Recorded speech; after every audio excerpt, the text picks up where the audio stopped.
All right, Dr. Jeremy Weiss here. We are live right now. If you're listening, you could be listening on the podcast later on, but we are live on social media. And I'm the founder of InspiredInsider.com, where I talk with and interview some of the most inspirational entrepreneurs and leaders. I have three amazing people today, which I'm going to introduce in a second. And we're going to be talking about task value versus impact value. And that's not something I came up with. We were chatting before we hit record here, and so I cannot take credit for that. And but we'll explain what that means, which is looking in the eyes of your clients and customers and showing them the benefits of what you do. Okay. And so we're going to go through that. And I have three really smart people to go through that with me today. Before we get into it, this episode is brought to you by Rise 25. At Rise 25, we help businesses give to and connect to their Dream 100 relationships and partnerships by helping you run your podcasts. So it generates you amazing relationships and hopefully referrals to your business. And, you know, as everyone here knows, the number one thing in my life is relationships. I'm always looking at a way to give to my best relationships. And over the past over 10 years, I've found no better way to do that than profile some of the smartest and, you know, companies and people I admire on the podcast to share what they do. And so without further ado, you can check out rise25.com to learn more if you've thought about creating a podcast or doing a podcast. And today's guests, I'm going to introduce one by one. We have Karl Pontau. He's owner of Squash and Stretch Productions. And, you know, when companies need to explain complex concepts, generate more revenue, and strengthen their brand presence online, Karl and his team produce these exceptional stories using high quality and custom animated content. And we'll hear from him on exactly how they do that. And Bruce Fetra, you know, he is called, as you could see, the client whisperer. And it's because he takes the guesswork out of marketing services and he goes to the source, asks the right questions, and he helps people reveal how to think like their best clients. So, because if you think like your best clients, you know, Bruce, they attract more of those same clients, which is amazing. So we're going to talk about that. And Jason Cement is the founder of Get Visible, which is a digital marketing agency. They have offices in Beverly Hills, Phoenix. And people call Jason if you want a website, not just a website, but actually adds revenue to your business, adds revenue and adds bottom line to your business. So they create remarkable websites that convert and that they promote in search engine rankings, online ad campaigns, social media, and all of that. Thank you all for joining me today. Thank you.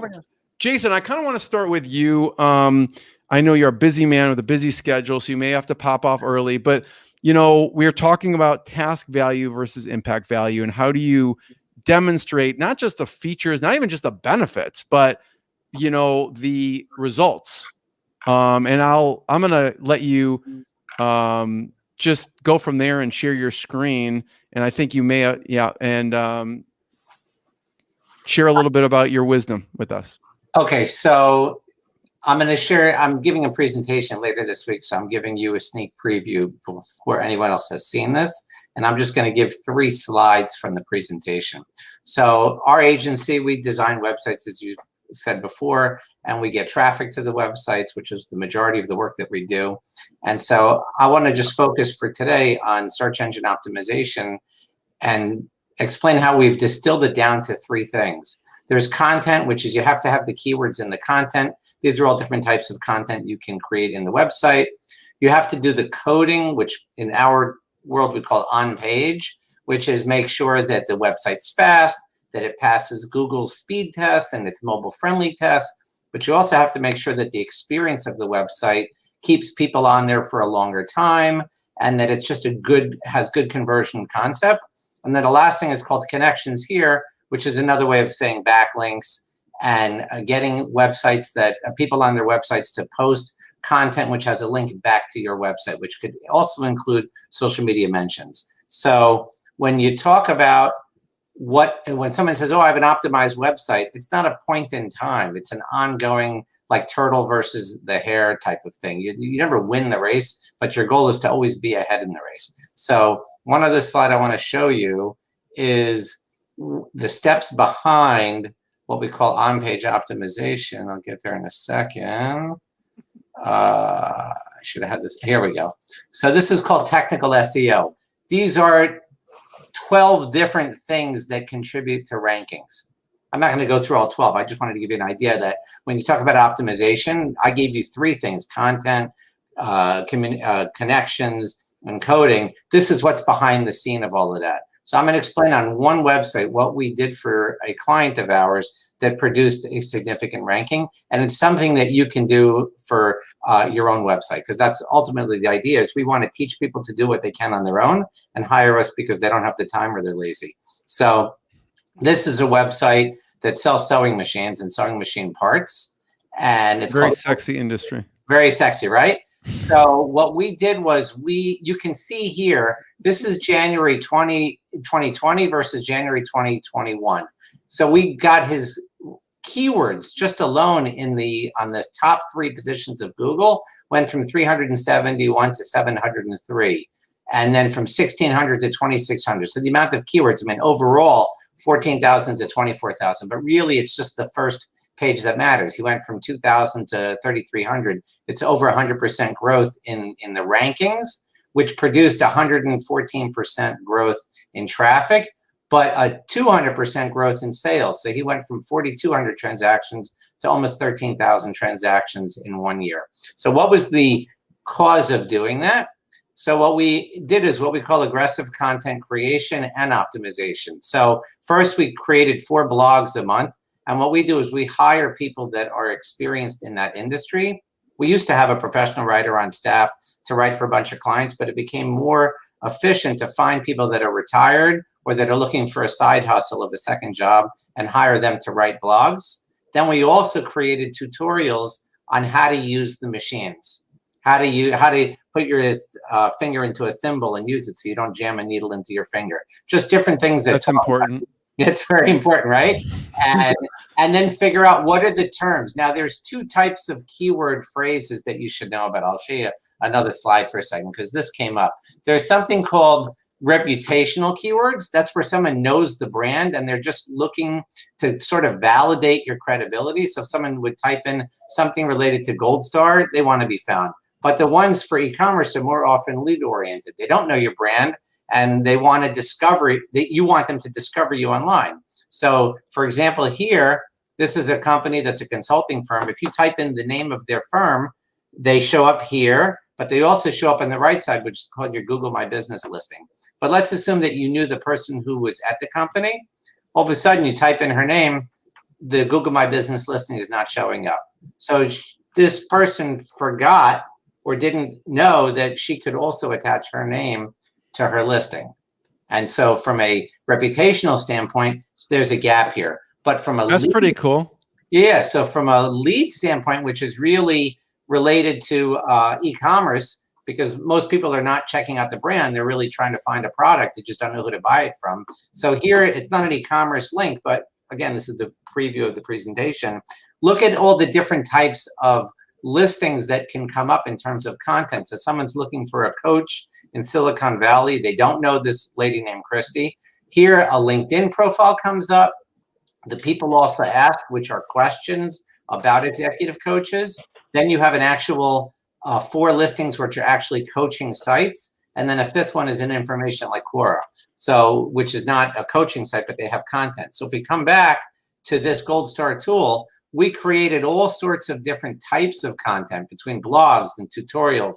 And then here are social media postings that we did. When you put it all together, we increased page 1 visibility, like I said, by 1,294 keywords, which produced, I don't know if you say twice the sales or 3 times the sales, but it went from 4,200 to 12,000. So bottom line is, we added all this content, and if you remember, I showed you that there's this chart here of all the different things you have to do for technical.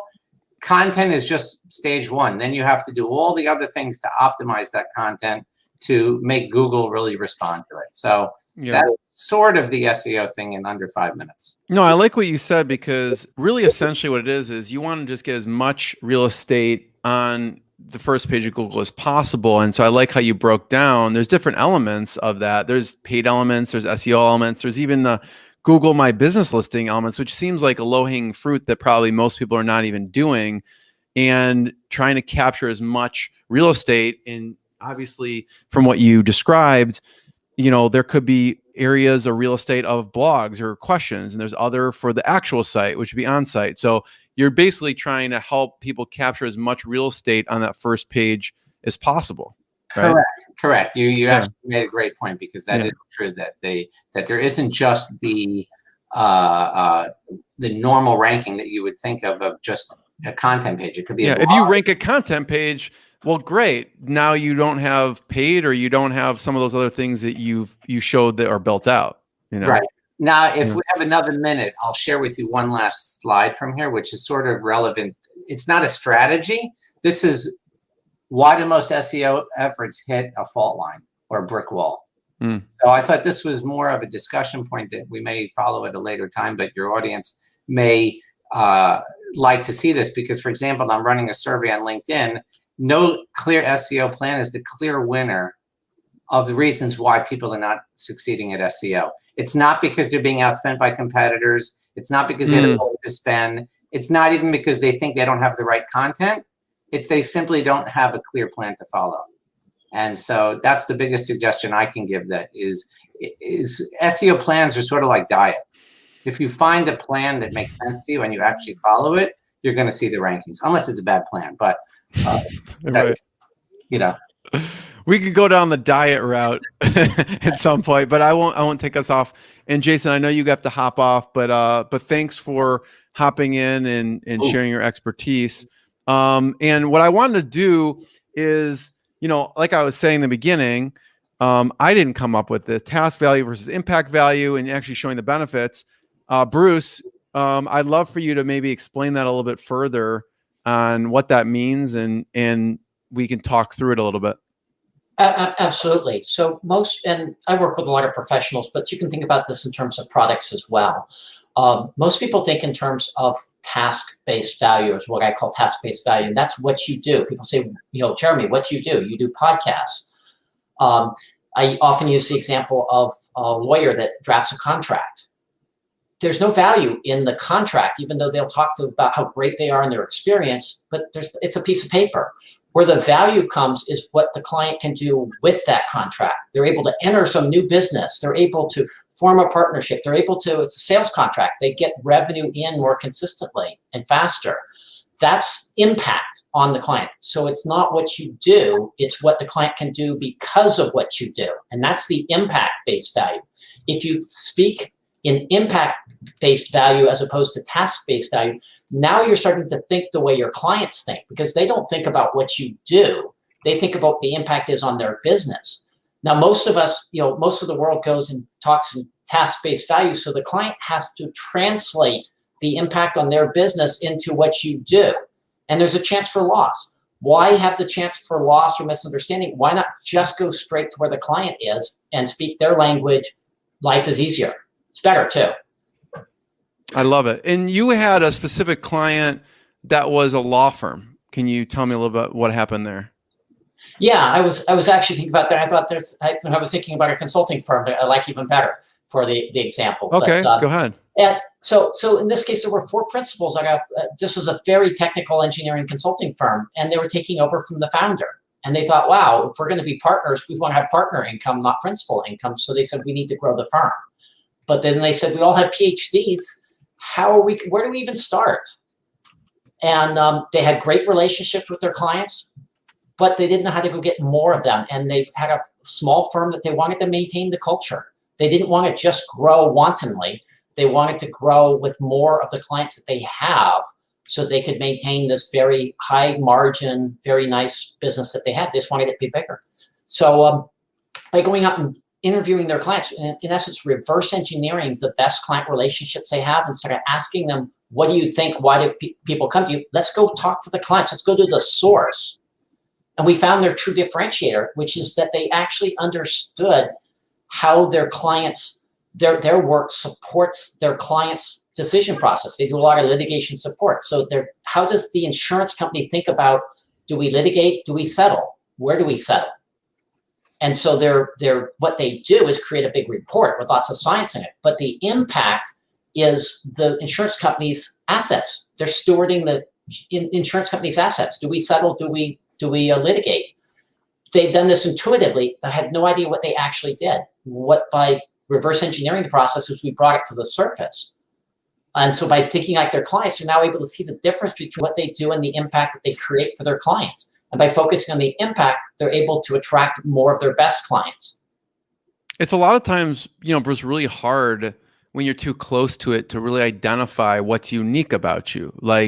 So I feel like when you ask people's best clients, it's probably very clear to them, I imagine. And when you do a deep dive, it becomes even clearer to the company. Do you find companies are kind of blind to it just because they're doing their everyday thing and they don't, it doesn't stick out to them of what's unique about them? Or? Well, it's more than that. There's two factors. One is that a lot of expertise and the tasks that they do, that's really important for delivering for clients. That's how you deliver the great results. But that's not necessarily why clients select you. And so to be able to separate why are people hiring you versus how do you deliver on that hired promise is important. Mm-hmm. The other thing about unique is, and as you get into consumer products, unique in the ideal in B2B professional services kinds of things, software. So it's a little bit different space, but you don't have to be as unique as everyone says you have to be, because if you can align your thinking with the way the client thinks, once they have confidence that you understand how they're thinking and that that's how you're aligning your goals, that's how trust gets established. And once you have trust, then you just need to be able to do the job. And from that standpoint, and so you say, well, there's nothing unique about that, except that none of your competitors are doing this. So you're standing out by highlighting how you create value, as opposed to you're the surfboard, riding lawyer. Nobody cares about that. So much differentiation out there in marketing is made up because it matters to the vendor, not the buyer. How does it creates noise? Yeah. So Bruce, basically you're doing a deep dive, you find these differentiations, some of the, the USPs of this company and how they're delivering value to their clients. And you come up with this end result. How does it translate? How do the companies use it? Great. Talk about that. Great question. So I'm a purely strategic play. So I create a foundation, a strategic marketing map.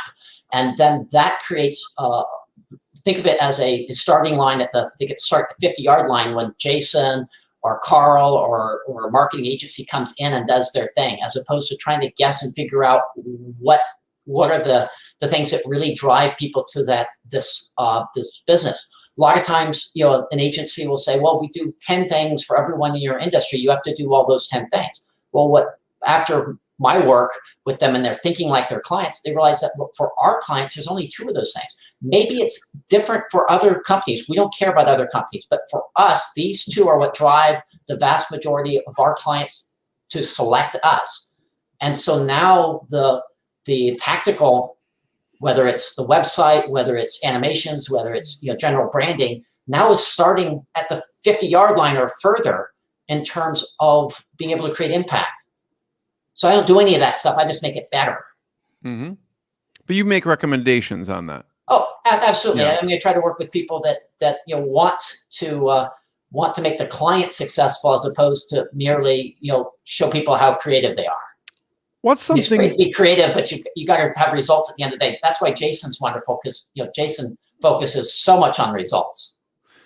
I guess I have a question then, Carl. I want to do a deep dive because I'm really interested in how you take this course with clients also, which is kind of cool.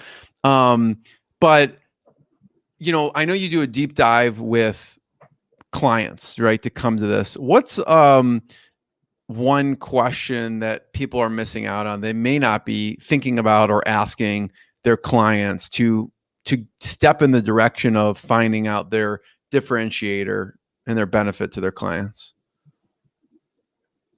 I was asking Bruce, Bruce, what's the one question that you think is companies are missing out on by not even asking their clients? And I know there's probably hundreds of questions when you do this deep dive. What's one that sticks out to you that is just like a must ask to start to get to that conclusion of what is the differentiation? So I want to know why a particular client, and then I talk about only their best clients. I don't care about their average clients or their poor clients, but the ones that they would clone if they could. Why do those clients choose that firm? Not why do generic clients choose firms like this, but why do their best clients choose their firm? And most companies just don't know. They go back to, well, we have lots of experience, or we've been around longer, and that's rarely the case. And if they talk about price, you know they're off base. What was an answer was there any answers in your career that have surprised you when you went to the client and you said, why did you choose this company? And it shocked you. At this point, maybe you're not shocked by anything, but maybe at the time, what was a shocking answer you got? Well, it's not so much shocking for me. It's often surprising for my clients. And remember, these are their best clients, so it's almost always good news. I never come in with bad news, like, oh, you do this totally wrong. This is what creates value, and frequently, particularly among professionals, it's about expertise, it's credentials, it's, we've got 25 years of experience. Well, you know what? Their clients don't actually care about their 25 years of experience. The clients care that, hey, you understand our business and you helped us figure out what questions to ask. When we were looking on our own and all there were like people throwing answers at us, you actually helped us navigate through this thicket. And that's a huge wake-up call for a company that thinks about expertise, and they promote expertise. They talk to agencies and they brand them as experts, and that's how they deliver, but that's not why they get hired. What were some examples of what people said? I'm wondering if there's something random, like, oh, like you mentioned the surfboard. Oh, they knew my industry and they also surf, or something. I don't know. What are some maybe common or not so common answers that you've gotten? It's usually around some way of phrasing that they understand me and my situation.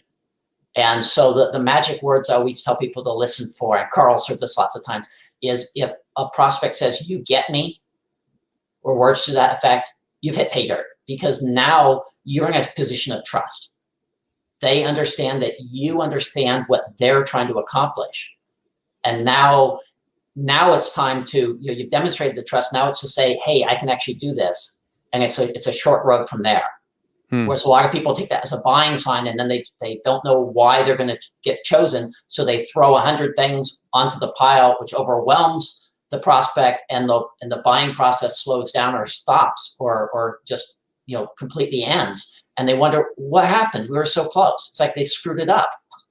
I love it. Yeah, thanks for sharing that, Bruce. And then, so Carl, for you, when we think of this task value versus impact value, or we were also discussing kind of inward thinking versus outward thinking, what are your thoughts on that?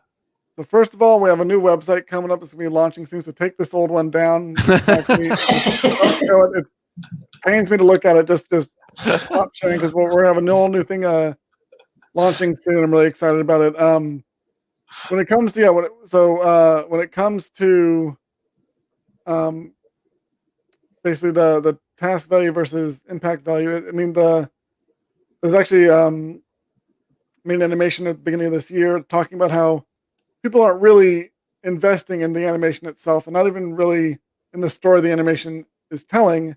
They're really investing in the results the story has on their audience. So it really is a requirement to know who they're trying to communicate with, who their best clients are, who their best employees are, who their best investors are, whoever they're trying to communicate with, and what's going to what sort of story is going to get the response they want from those that group of people, and not resonate with people they don't want to connect with.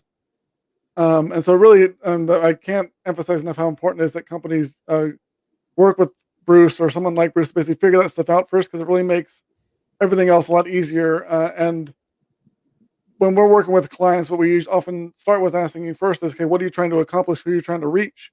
Work backwards from there to where they are to figure out what the right message and story is. Because if you don't know what the goals are and who you're trying to attract and get the attention of, it's really not worth saying anything. Yeah. And you had someone that you'd worked with. I'd love to have you walk through a scenario so people can kind of get a sense of that, displaying the like we said, task value versus impact value and the benefits to your clients, you would accompany that Anovix. Yeah, so we worked with a company called Anovix. They're a well-funded startup that makes next generation lithium ion battery technology.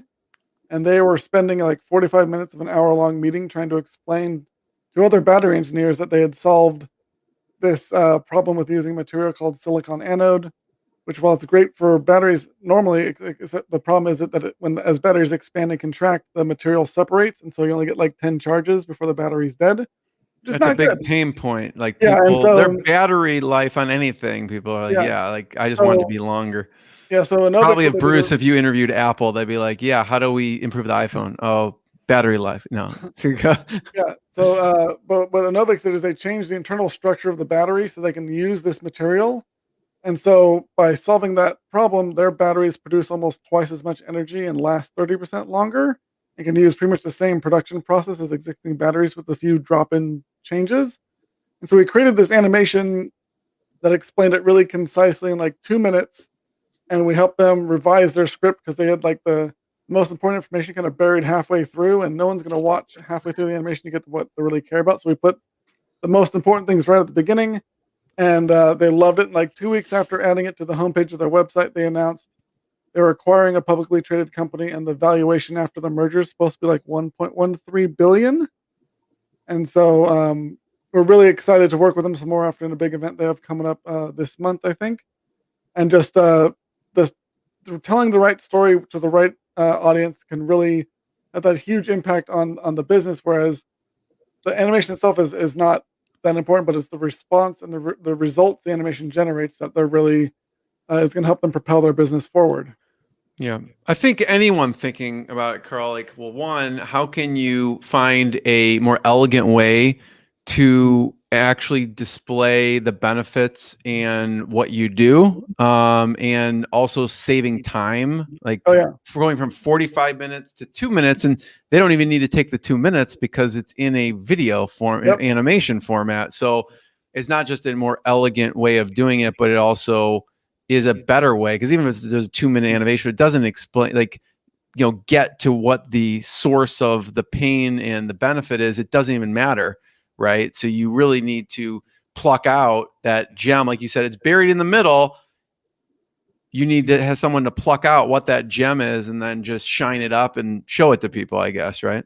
Yeah, I mean, Can I jump in and Go ahead, Bruce. Carl's horn on this one a little bit? Because there's an aspect of this. I mean, it's an amazing animation that really is just beautiful. But one of the things that he did, it was really get to the story, and it's not just explaining the technology, but it makes the technology credible, because there's a little bit of profile change, and the engineers, by it's okay, it's great technology, but are we going to re-engineer our product to take this new battery? That's a big risk. And by being able to show how it was similar and very credible, that was the hidden audience, as I understood it, when Carl walked me through it the first time. Yeah, I mean, the part of the adjusting the script again is kind of knowing what your audience is going to care about, because a lot of people write about things they care about and what they kind of sell to themselves because they think about what's important to them. But really, it helps to know what the audience cares about and what's really going to get them emotionally excited about it. Because again, a lot of people, one of the big problems, even with like a lot of problems that people have, is they put too much kind of like the statistics and dry information into their messaging, into their stories. And really a great like, I often open a lot of presentations that I give with this question. Basically, in the next 5 seconds, think of your favorite statistic. Okay, now in the next 5 seconds, think of your favorite story. And you probably have trouble picking just one story in 5 seconds and narrow down all the possible ones that pop in here that you love. Just think of one that's your favorite is hard in 5 seconds, whereas stats, you can't even think of one that you care about at all or can even remember in 5 seconds. So companies, especially if they're doing something that's like considered, even as like a somewhat dry topic, like a battery engineer sort of message, or something that's really technical and like people wouldn't want to read about like insurance documents, but if you have an animation that can tell the right story with right emotional elements to it, and a good characters people can empathize with and get people's emotions involved, then not only will they watch the entire animation and enjoy the experience, but then they're much more likely to remember and act on the information in a favorable way because you presented it in something that made it fun to learn about and it's much more impactful to the decision-making parts of our brains. I mean, it's something that is fascinating and all really important for any company that's basically any company does not actually do what their business does. They're in the business of selling what their business does to someone else. They need to convince people that what we do is important. And so if you're trying to inspire action in people and aren't using some sort of emotional messaging, you're missing out because as much as we like to think of ourselves as thinking beings that feel, we are very much feeling beings that occasionally think. And actually, there's a lot of science behind what Carl's saying. Yes, it's not just rules of thumb. There's a whole great book that I highly recommend people read called Predictably Irrational. It's one of my favorites. favorites. On the author's name now, but it's Daniel Ariely. Yeah. It's all about. I listen to it one time a year because it's so. It's such a profound book. Predictably Irrational. Mind blowing. And when you look at it from the outside, you're like, I wouldn't do that. And you actually like recognize you're in a situation like, oh, I'm totally doing it now. And it's like, even though we don't behave rationally and it's the emotion that it controls the decision making, it's still a predictable behavior. So you can build systems around it. And so it's one of the things that we really bring to our clients' project is telling the stories with the right sort of emotional elements that are going to have the highest chance of getting the response the client wants from their audience. And it's not something that you just kind of throw together a story and or any sort of message and get and expect those sorts of results. And so it's something that really the value in what we do is coming from that story first perspective and from the client or the audience first perspective and knowing, hey, we want them to respond with this sort of response. What sort of story? What do they care about? And what do we need to communicate to get that response with the story? And then what's the best medium to tell that story? Oftentimes we recommend animation, but sometimes it's maybe not animation. We can just help them with like website copy or some other story development that can help them get the sort of results they're looking for. Sorry. Go ahead. Bruce, I want in a second, I'd love to hear one of your favorite resources or books. But to piggyback off that, Carl, I'm wondering if you have a favorite story from Predictably Irrational. And, when we think of our favorite movie, our favorite book, our favorite comedian, we always think of what was our favorite part or story of that particular, book or movie. And in Predictably Irrational, I can't, again, if you ask me to cite a quote from it or something or a statistics, there's no way I'm going to remember it. But I do remember there's a scenario where he talks about, again, it's predictably irrational. Like, are you more scared of, for a child, guns or pool? Right. And he talks about, well, if someone has a gun in the home, it's just scarier for some people. But he's like, we're not scared of pools, but pools, I forgot what the stat was. I can't even remember. To your point, Carl, pools kill, let's say, 5 times more kids than guns do. And then there was another one that, are you more scared of a shark or a deer? Right. And listen, if you ask me that question, I'm like, listen, I hear the Jaws theme music from the deep end of a swimming pool. Okay. There's no rational. I'm like, I look at the drain as like, could a shark come up through that drain? Like, no, but, and am I scared of a deer? Like, no, but I forgot what the stat was. To your point, X number of times people die from a deer because you hit your car. You hit the deer with your car and then people die in that accident from hitting a deer. So I don't know if there's any stories that stick out for you. Go ahead. Yeah. I'm sorry. I'm going to cut you off there. Yeah. There's a couple examples of that had to do with pricing and how just like the different. So there's one scenario they had like a Hershey's Kiss and like a chocolate truffle is fancier. And they're selling Hershey's Kisses were like 5 cents and the truffles were like 25 cents. And that point, then they kind of got the control, like how many people bought the kind of different amounts of each one. And they kept like lowering the price by a penny. But like the difference between 4 cents and 5 cents for a Hershey Kiss, no one really cared. And then like for the truffle again, it was like dropping by like 5 cents. It wasn't that much. The minute and people buy like more of the fancier one, even though it's more expensive because they wanted the nicer thing. The minute the Hershey's Kiss dropped from 1 cent to free, nobody touched the more expensive one, even though it was nicer.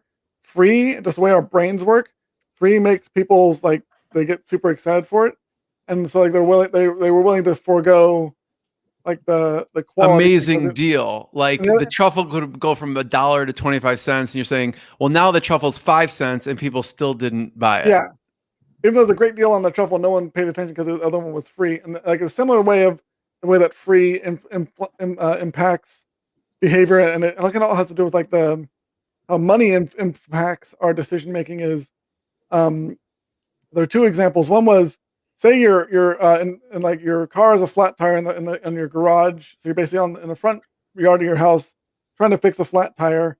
Your neighbor walks by. It's pre-COVID, so you can be close to each other, whatever. And he says, "Hey, will you help me fix this tire on my car? My tire's flat." Your neighbor, if you're in good standing and you know each other for a while, probably like, "Sure, I'll spend half an hour, 45 minutes, an hour helping you fix your tire because we're neighbors, and yeah, I want to help you out because we're friends, and like we went to the barbecue last summer, all those stuff." Same person, same scenario, but you say, "Hey, can you help me fix my tire for $3?" They'll be insulted.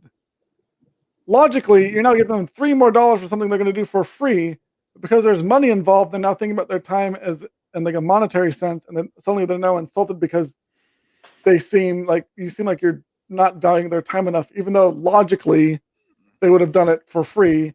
A similar thing was giving away like before a sports game, like they could either like you could buy like a single Starburst for like a penny, or and people would buy like a ton of them because there's money involved. They basically buy a bunch for themselves. They buy like 10, 15. When you gave away for free, people want to take one or two because they want to leave some for other people. There's like a social contract involved when there's no money, but once money enters the fray, suddenly people's decision making is swayed by the people are more selfish, and when there's money involved. So like all that stuff is absolutely fascinating, and you might be listening to this and going, "I would never do that." Yes, you would. It's how your brains are wired. You can't like. It's funny you say that. It screws up the point of reference. You know, the reference for what the value is, the value reference. Yeah, and it's something that I mean, you can. Even if you're aware of it, you have to fight that sort of urge or that kind of the propensity to behave that way. You can override it if you're aware of it, but most people aren't really thinking about it, and so it really helps to know kind of how the brain works in this sort of way when you're creating marketing messages, or also when you're hearing marketing messages, you help you less swayed by some of the things marketers do to persuade people. But it's one of those things that even when you're aware of it, you can't stop your brain from behaving this way. You can only try and adapt to it. I love it. Bruce, take us home with maybe a favorite resource book and any comments. So a couple things. Favorite book recent times is Bill Cates' Radical Relevance.